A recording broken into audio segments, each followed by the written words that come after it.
You've been wanting to start that thing for months. Maybe it's a YouTube channel, a song you want to write, a business idea you keep circling back to, a story you've been meaning to tell. And every single day, you don't do it. But here's what's strange. You're not lazy. You do other things, hard things. You show up, you function, you get through your day. So why can't you start that thing? The thing you actually want? The answer isn't what you think. And once you hear it, you won't be able to unsee it. Most people think procrastination is about laziness or poor time management. Psychologists disagree. Dr. Fushia Sirois at the University of Sheffield has spent years studying procrastination. And what she found is that procrastination is almost never about the task. It's about emotions. Specifically, it's about avoiding a feeling, not avoiding the work, avoiding what the work makes you feel.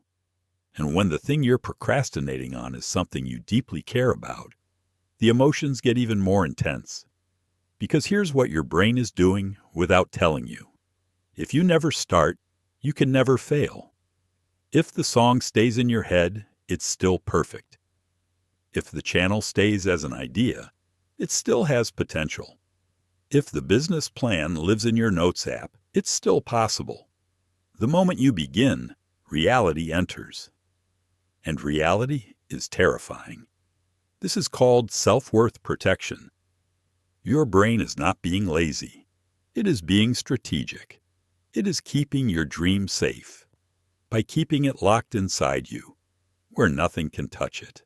But it goes even deeper than fear of failure. Some of you aren't scared of failing. You're scared of succeeding. That sounds ridiculous until you think about what success actually means. Success means your life changes. Your relationships change. People's expectations of you change. You become someone different from who you are now. And your brain, which is wired for survival, not happiness, treats change as a threat, even good change. Psychologists call this fear of success syndrome. It's more common than fear of failure and far less talked about. You might recognize it like this. You get close to finishing something, and suddenly you lose motivation completely. Or you start self-sabotaging, missing deadlines, letting distractions win. That's not an accident. That's your nervous system hitting the brakes right before the finish line. Because finishing means arriving, and arriving means everything is different now. There's a third layer that almost nobody talks about. Your identity. Right now, consciously or not, part of your identity is built around being someone with potential. I'm the person who's going to start that thing someday.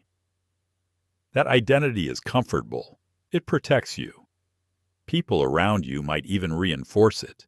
You're so talented. You should really do that. I can't wait to see what you create.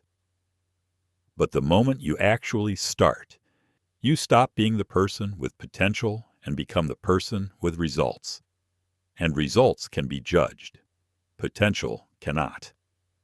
Psychologist Carol Dweck, famous for her work on mindset, found that people who over-identify with their natural talent are far more likely to avoid challenges than people who see themselves as works in progress.